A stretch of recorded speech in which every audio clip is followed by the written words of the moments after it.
like the speed of Olá, bem-vindos a mais um vídeo do meu, o seu, o nosso canal de toxicologia. Então, dando continuidade à nossa série de vídeos e hoje trazendo então um assunto diferente aos anteriores, que é toxicologia ambiental e de compostos voláteis. E nós vamos trazer algumas notícias aqui para vocês. Meu nome é João Pedro, então vamos começar o vídeo então dando início à minha colega que vai conversar sobre esse assunto. Oi, eu sou a Giovana e hoje falando sobre toxicologia ambiental. Nós temos então exemplos de notícias. Inicialmente, então, falaremos sobre o ácido sulfúrico, que é um ácido forte bastante utilizado em indústrias. Inicialmente, essa é a primeira notícia, que comenta então sobre uma ponte que desabou em Tocantins e Maranhão, que tinha então 70 toneladas de ácido sulfúrico, e a partir disso nós podemos abordar algumas consequências trazidas com esse ácido no rio. Então, que a partir da queda do ácido sulfúrico nos rios, ele pode alterar o pH e a partir daí tornar o ambiente inóspito para peixes e micro-organismos. Como consequência disso, nós podemos ter um desequilíbrio do ecossistema e biodiversidade local. Além disso, outro grande problema que afeta alguns lugares é que o ácido sulfúrico pode ser um produto gerado pela chuva ácida. Isso ocorre devido a grandes buracos na camada de ozônio e a partir disso esses gases então entram em contato com os raios UV, formando a partir daí a chuva ácida. Dessa forma, então, ela pode gerar diversos problemas, como queimaduras químicas, e também, ao inalar, pode gerar problemas de irritação respiratória. Com isso, nós temos, então, a smog, que é a fumaça úmida. Nós trazemos, então, a notícia do Grande Nevoeiro de Londres, que foi uma catástrofe ambiental que ocorreu em 1952, formada, então, pela poluição industrial, além da queima doméstica de carvão e condições anômalas de meteorologia. Formou-se, então, um nevoeiro tóxico devido à inversão térmica, fazendo com que os poluentes ficassem retidos no ar, dificultando a respiração das pessoas. Gerou, então, estimativas de mais de 10 mil mortes entre crianças e idosos, além de gerar processos inflamatórios continuados e sequentes doenças degenerativas. Finalizando essa parte, nós temos, então, o ozônio, que é um gás que naturalmente se quebra em uma espécie reativa de oxigênio. Como notícia, então, eu trago esse caso de aplicação de ozonioterapia que acabou em morte no Paraná. A ozonioterapia, então, ela é uma prática de aplicação de ozônio em orifícios ou até mesmo intravenosa no corpo, e ela tem a premissa de curar de inflamações até mesmo o câncer. Em 2023, então, foi sancionada uma lei que permite o uso da ozonioterapia para tratamentos complementares no Brasil. Entretanto, a Anvisa garante que só deve ser utilizado em casos estéticos ou odontológicos, afirmando que não existem comprovações científicas o suficiente para usos para outros fins, devido ao fato de que o gás ozônio é um gás tóxico utilizado para a esterilização de materiais, salas e equipamentos cirúrgicos, além de feridas focalizadas. O gás, então, gera estresse oxidativo, lesando e até mesmo destruindo tecidos do corpo, além de gerar outros diversos problemas associados a seu uso.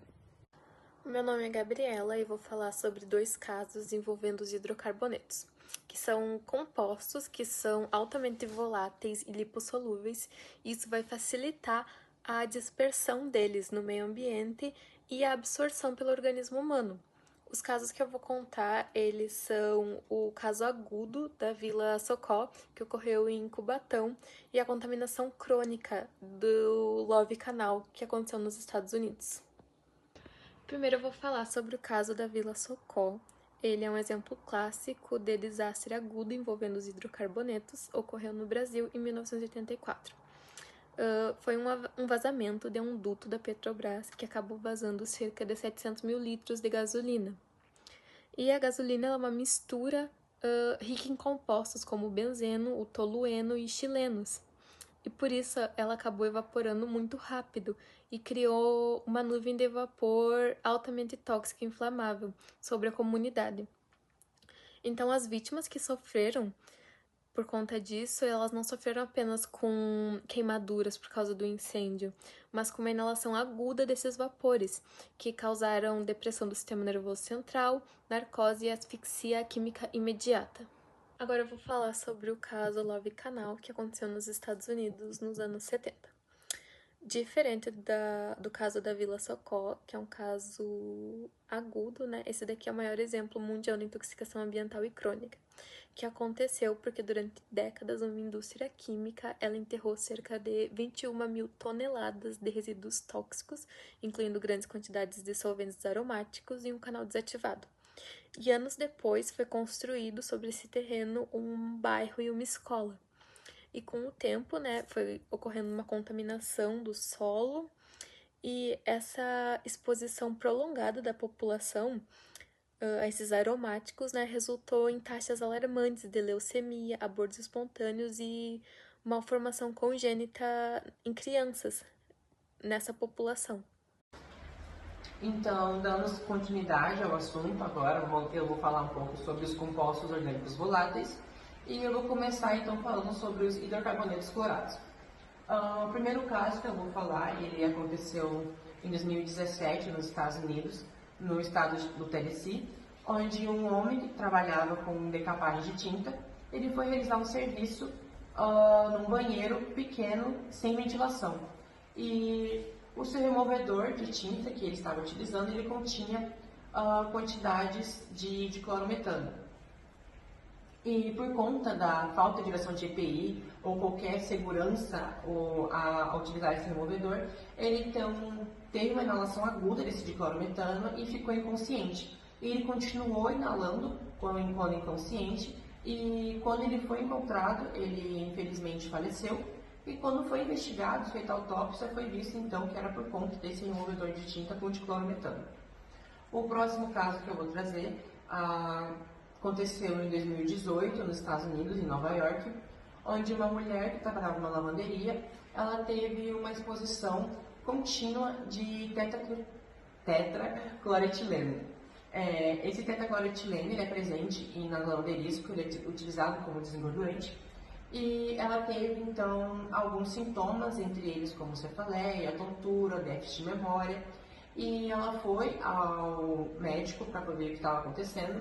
E quando ela foi ao médico, então, foi feito o exame e foi visto, então, que ela tinha infiltrações de tetracloretileno no organismo dela. Como foi uma exposição contínua nessa lavanderia, então ocorreu uma bioacumulação no organismo dela, fazendo que ela tivesse esses sintomas. Agora saindo dos hidrocarbonetos clorados, então agora eu vou para os álcoois. E no Brasil, ano de 2025, foi mais do que datado vários casos de intoxicação por metanol. Foi feita toda uma mobilização nacional, tanto de figuras públicas, como políticos, quanto pessoas da mídia, para trazer esse caso à tona, porque estavam acontecendo vários casos no Brasil inteiro, principalmente no estado de São Paulo, onde bebidas estavam contendo presença de metanol, e o metanol ele tem um período assintomático até de sintomas, então estava extremamente disseminado por várias bebidas como uísque, cerveja, entre várias marcas. Então teve uma mobilização para poder conseguir reverter essa situação, impedindo que eu continuasse correndo mais mortes. Foram mais de 10 mortes no estado de São Paulo, foram mais de 100 casos relatados só em São Paulo, fora ao longo do Brasil, né, como no Rio de Janeiro, Paraná, Rio Grande do Sul, tudo por conta da presença de metanol nas bebidas alcoólicas que não deveriam estar. Então, a minha colega vai dar continuidade às outras notícias e é isso.